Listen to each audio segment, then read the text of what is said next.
जय हिंद। मैं सौरभ और आप मेरे साथ जुड़ रहे हैं एक बार फिर से डेली डोज संख्या 327 में। आज तारीख है 24 अगस्त 2020 और इससे रिलेटेड जो भी करंट के प्रश्न हैं वो हम आपके साथ लेकर उपस्थित हैं। ठीक है, बढ़ते अपने पहले प्रश्न की तरफ। फुटबॉल का यूरोपा लीग खिताब लगातार छठी बार किसने जीता है? उत्तर है सेविया क्लब ने। और ये कहाँ की क्लब है? तो स्पेनिश की। अब ध्यान देंगे ये यूरोपा लीग है क्या। ठीक है, तो यूरोपा लीग एक वार्षिक फुटबॉल प्रतियोगिता है। इसका आयोजन यूईएफए द्वारा योग्य यूरोपीय फुटबॉल क्लबों के बीच कराया जाता है। ठीक है, इसका आयोजन जो है वो 1971 से ही कराया जा रहा है, यानी 1971 से ही कराया जा रहा है। इस प्रतियोगिता को सर्वाधिक बार यानी कि सर्वाधिक कुल 6 बार स्पेनिश क्लब सोविया ने जीता है, जिसका नाम अभी हमने लिया। ठीक है, तो सबसे अधिक बार किसने जीता है? यहां पे आप सोविया कर लीजिएगा, सेविला नहीं है। इसी क्लब ने जीता है कुल कितनी बार? 6 बार। और ये कहां की क्लब है? तो स्पेनिश क्लब है। ठीक है, बढ़ते अपने दूसरे प्रश्न की तरफ। ट्राई फ्रूट प्रोजेक्ट कौन सा मंत्रालय आयोजित करेगा? उत्तर है जनजातीय मामलों के मंत्रालय। अब ध्यान देंगे यहाँ पे ट्राई फूड के बारे में। ट्राई फूड को केंद्रीय जनजातीय मामलों के मंत्री कौन है? मैंने आपको बताया बहुत बार, कौन है? अर्जुन मुंडा। उन्हीं के द्वारा जनजातीय मामलों के मंत्रालय के अंतर्गत आने वाले ट्राइफेड की, ध्यान देंगे यहाँ पे 2 वर्ड मैं यूज करूंगा, एक ट्राइफेड और एक ट्राइफूड।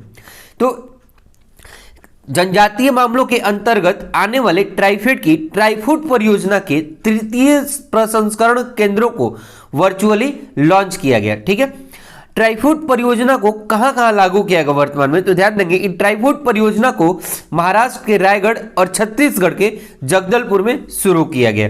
ठीक है, इससे फायदा क्या होगा? तो इससे उद्यमशीलता को बढ़ावा दिलाने में मदद मिलने की उम्मीद है। खाद्य प्रसंस्करण मंत्रालय के सहयोग से जनजातीय मामलों के मंत्रालय ट्राइफेड, कौन? जनजातीय मामलों के मंत्रालय ट्राइफेड द्वारा ट्राइफूड परियोजना को कार्यान्वित किया जा रहा है। इस परियोजना का लक्ष्य जनजातीय वन संग्रहकर्ताओं द्वारा संग्रहित माइनर फॉरेस्ट प्रोडक्शन के बेहतर उपयोग एवं मूल्य वर्धन के जरिए जनजातीय आय को बढ़ाना है। ठीक है, तो ये वर्क है ट्राइफूड का। ठीक है, और इसे कौन आयोजित कर रहा है? तो जनजातीय मामलों के मंत्रालय। अब एक प्रश्न यहां से और भी बनाया जा सकता है। वो प्रश्न क्या है कि ट्राइफेड के अध्यक्ष कौन है? तो ट्राइफेड के अध्यक्ष हैं रमेश चंद्र मीणा। आप फिर से एक बार ध्यान रखेंगे कि ट्राइफूड अलग है और ट्राइफेड अलग है। ठीक है, और ये जहां भी अगर आपको कंफ्यूजन हो तो आप दोबारा इस चीज को सुनिए। ठीक है, बढ़ते अपने अगले प्रश्न संख्या 3 की तरफ। वन अरेंज मर्डर किसकी नई रचना है? उत्तर है चेतन भगत। ये बहुत सारे ऐसे नॉवेल्स लिखे जिसमें इनका नया नॉवेल्स अभी लॉन्च होने वाला है, वन अरेंज्ड मर्डर। ठीक है, बढ़ते अपने अगले प्रश्न संख्या 4 की तरफ। किस कंपनी पूरी तरह निजी प्रक्षेपास्त्र पिनाका विकसित किया? यानी कौन सी कंपनी पूरी तरह निजी प्रक्षेपास्त्र पिनाका विकसित किया? उत्तर है इलेक्ट्रॉनिक एक्सप्लोसिव लिमिटेड। अब ध्यान देंगे इसके बारे में। ठीक, कि सबसे पहला प्रश्न यहां से क्या बन सकता है कि पिनाका का परीक्षण कहां हुआ है, किस जगह से हुआ है? तो आइए ध्यान देते हैं कि पोखरण में एक फायरिंग रेंज में पिनाक रॉकेटों का परीक्षण किया गया। ठीक, इस रॉकेट का निर्माण इकोनॉमिक्स एक्सप्लोसिव रॉकेट द्वारा किया गया। ठीक है, जो कि एक किसके द्वारा? इकोनॉमिक एक्सप्लोसिव रॉकेट द्वारा किया गया। यह भारत में पूर्ण रूप से निजी क्षेत्र द्वारा बनाई गई अपनी तरह की पहली युद्ध में उपयोग की जाने वाली सामग्री। साथ ही साथ अगर आप रेगुलर देख रहे हैं तो दिल्ली डोज संख्या 326 में भी पिनाक शब्द का हमने प्रयोग किया था। ठीक है, तो ये जो पिनाका है इसका प्रयोग हमने दिल्ली डोज संख्या 326 के प्रश्न संख्या 15 में किया हुआ है। ठीक है, तो इससे जो एक्स्ट्रा फैक्ट और भी है वो आप दिल्ली डोज संख्या 326 के प्रश्न संख्या 15 से पिनाका से रिलेटेड कलेक्ट कर सकते हैं। ठीक है, बढ़ते अपने अगले प्रश्न संख्या 5 की तरफ। देशभक्ति पर बनी लघु फिल्म MI, जिसका हिंदी होगा क्या मैं, के निर्देशक कौन है? उत्तर है अभिजीत पॉल। अब ध्यान देंगे यहां पे कि सूचना एवं प्रसारण मंत्रालय और राष्ट्रीय फिल्म विकास निगम NDFC द्वारा एक आयोजित ऑनलाइन देशभक्ति शॉर्ट फिल्म प्रतियोगिता में अभिजीत पॉल के शॉर्ट फिल्म एम आई को फर्स्ट पुरस्कार मिला है। ठीक है, यहां पे एक बात और भी ध्यान देंगे कि एम आई को फर्स्ट पुरस्कार मिला है, यहीं पे सेकंड पुरस्कार किसको मिला है, तो एक है देवजो संजीव। कौन है? देवजो संजीव। इनकी जो फिल्म है वो है इंडिया बनेगा भारत। क्या है? अब इंडिया बनेगा भारत, तो इनको दूसरा पुरस्कार मिला हुआ। और एक फिल्म और है, उस फिल्म का नाम है 10 रुपए। क्या है? 10 रुपए। और वो किसकी कृति है? तो वो है युवराज गोकुल की, तो उनको तीसरा पुरस्कार मिला। अब यहां पे हम बात कर रहे थे क्या मैं फिल्म अभिजीत पॉल की जो फिल्म है उसकी, तो उससे रिलेटेड ही प्रश्न मैंने एक डेली डोज संख्या 326 के प्रश्न संख्या 18 में डिस्कस करा है, तो बाकी के एक्स्ट्रा फैक्ट आप वहां से भी कलेक्ट कर सकते हैं। ठीक है, बढ़ते अपने अगले प्रश्न संख्या 6 की तरफ। कोविड-19 पर बनी पहली interactive video game corona fighters किसने विकसित की है? उत्तर है स्वास्थ्य मंत्रालय। अब ध्यान देंगे कि इसका मेन पर्पज क्या है। ठीक, तो केंद्रीय स्वास्थ्य एवं परिवार कल्याण मंत्री कौन है? डॉक्टर हर्षवर्धन। तो डॉक्टर हर्षवर्धन द्वारा कोविड-19 से संबंधित द कोरोना फाइटर्स नामक एक गेम लॉन्च किया गया। इस गेम को वास्तविक दुनिया में लोगों के कार्यों को प्रभावित करने, उन्हें सही सावधानी बरतने एवं संक्रमण से बचने की याद दिलाने के लिए लक्ष्य के साथ साथ डिजाइन करा गया। इस तरह यह गेम लोगों को कोविड-19 की महामारी से लड़ने के लिए सही उपकरण एवं व्यवहार सिखाने का एक नया एवं बेहद रचनात्मक तरीका है। ठीक है, एक बात यहां पे ध्यान देंगे कि इस गेम का मोटिव है कि लोगों के बीच कोविड-19 से संबंधित जो भी अवेयरनेस और जो भी सुरक्षा के तरीके हैं उसको डेवलप करा जाए और लोगों को जानकारी प्रदान की जाए। ठीक है, बढ़ते अपने अगले प्रश्न संख्या 7 की तरफ। 31 मई 2022 तक के लिए एसबीआई के नए प्रबंधक निदेशक कौन बने? उत्तर है अश्विन भाटिया। अब ध्यान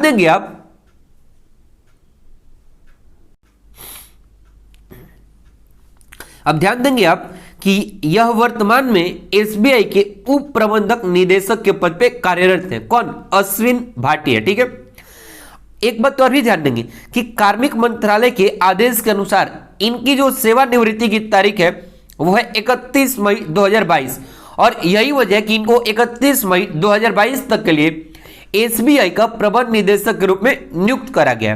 ठीक, अब ये किसका जगह लिए, ये भी एक प्रश्न बनता है। तो ये पीके गुप्ता के स्थान पर नियुक्त हुए और पीके गुप्ता जो है वो सेवानिवृत्त हो गए। कब? 31 मार्च को ही। और उन्हीं के जगह पर कौन आ रहे?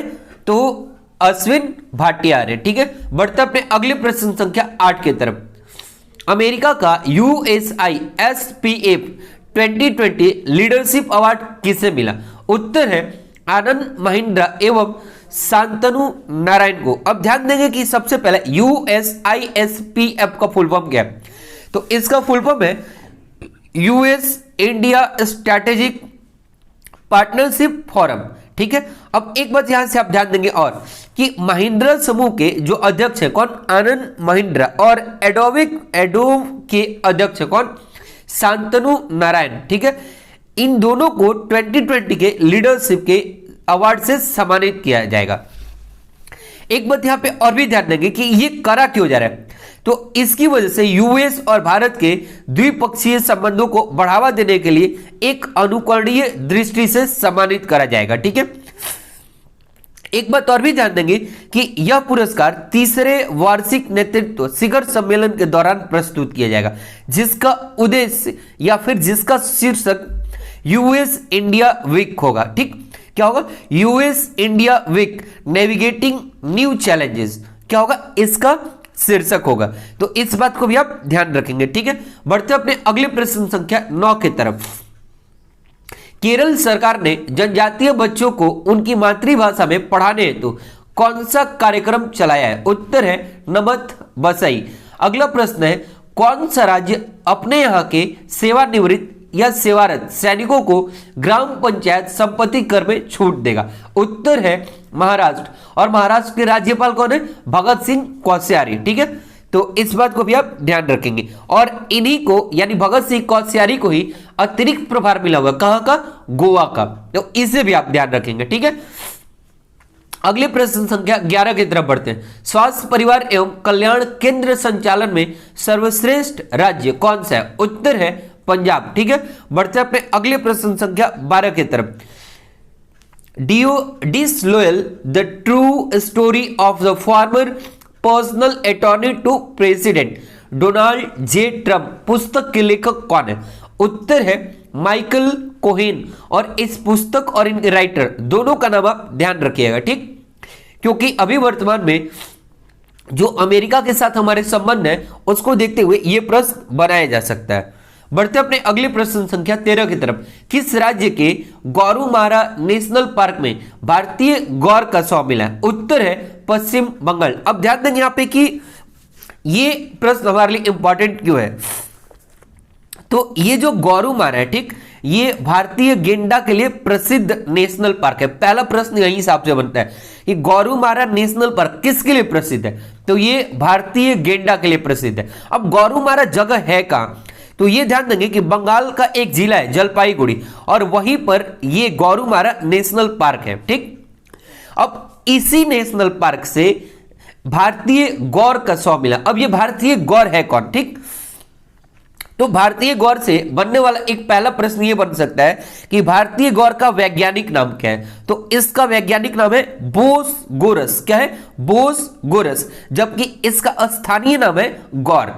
ठीक, एक प्रश्न यहां से और भी बन सकता है कि जो ये भारतीय गौर है यह मूल रूप से कहां पाया जाता है? तो ये दक्षिण एशिया और दक्षिण पूर्व एशिया में पाया जाता है, लेकिन वर्तमान स्थिति के अनुसार सबसे अधिक संख्या इसकी अपने देश भारत में। और ये इतना ज्यादा चर्चे का विषय क्यों है? क्योंकि ये जो भारतीय गौर है ये रेड लिस्ट में शामिल जीव है, ठीक है, और इसीलिए ये ज्यादा इंपॉर्टेंट हो जाता है। तो भारतीय गौर को आप ध्यान रखेंगे, ठीक है। बढ़ते अपने अगले प्रश्न संख्या 14 की तरफ। ड्रैगन फ्लाई फेस्टिवल 2020 का तीसरा संस्करण कहां आयोजित होगा? उत्तर है केरल। अब एक बात यहां से आप ध्यान देंगे कि ये इसे कौन आयोजित कराएगा, भारत में इसका कौन सा संस्करण हो रहा है, और टोटल इसके कुल कितने संस्करण हो चुके हैं। इस तरह के प्रश्न आपसे बनाए जा सकते हैं। तो सबसे पहले आप ध्यान देंगे कि world wide fund for nature India की राज्य इकाई ने सोसाइटी फॉर ऑर्डोनेट स्टडीज और थम्बीपुरम के नाम से केरल में पहली बार आयोजित होने वाली ड्रैगन फेस्टिवल के लिए साझेदारी की है। अब यहां पे मैंने एक वर्ड यूज करा था वर्ल्ड वाइड फंड, जिसका शॉर्ट फॉर्म होगा WWF। अब देखिए एक प्रश्न और क्या यहां से बन सकता है, एक प्रश्न यहां से बन सकता है कि ड्रैगन फ्लाई फेस्टिवल को अन्य किस नाम से जानते हैं? तो इसे थुम्बी महोत्सव 2020 के नाम से भी जानते हैं। तो यह भी पूछा जा सकता है कि थुम्बी महोत्सव 2020 का थीम क्या है या फिर शुभंकर क्या है। सबसे ज्यादा इंपॉर्टेंट बन सकता है कि थुम्बी महोत्सव 2020 का शुभंकर क्या है? तो इसका शुभंकर है पंटालू। क्या है?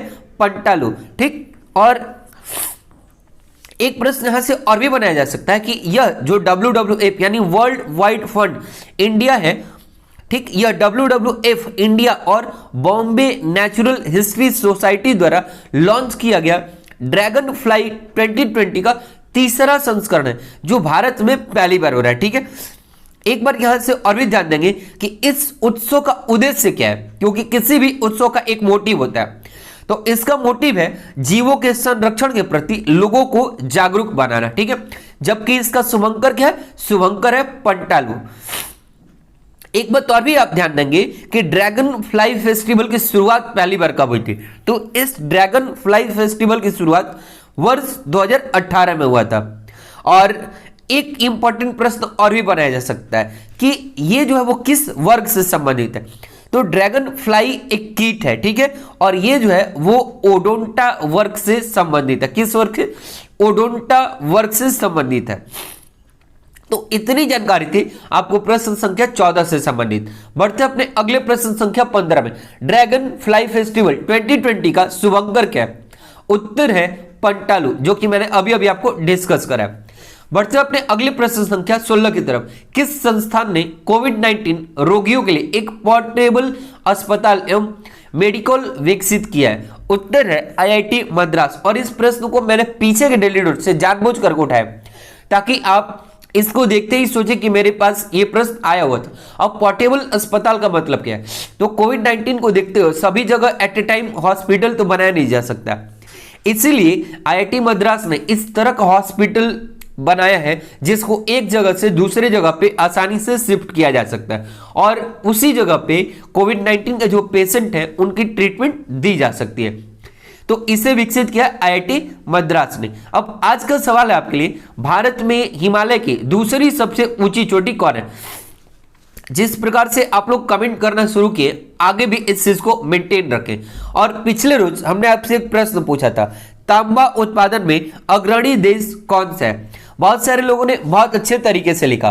पहला है चिली। कौन है? पहला जो है वो चिली, और दूसरे नंबर पे कौन है? पेरू, और तीसरे नंबर पे कौन है? चाइना है। ठीक है, तो इस तरीके से फिर मिलेंगे हम अगले डेली डोज में। तब तक के लिए जय हिंद, बाय बाय।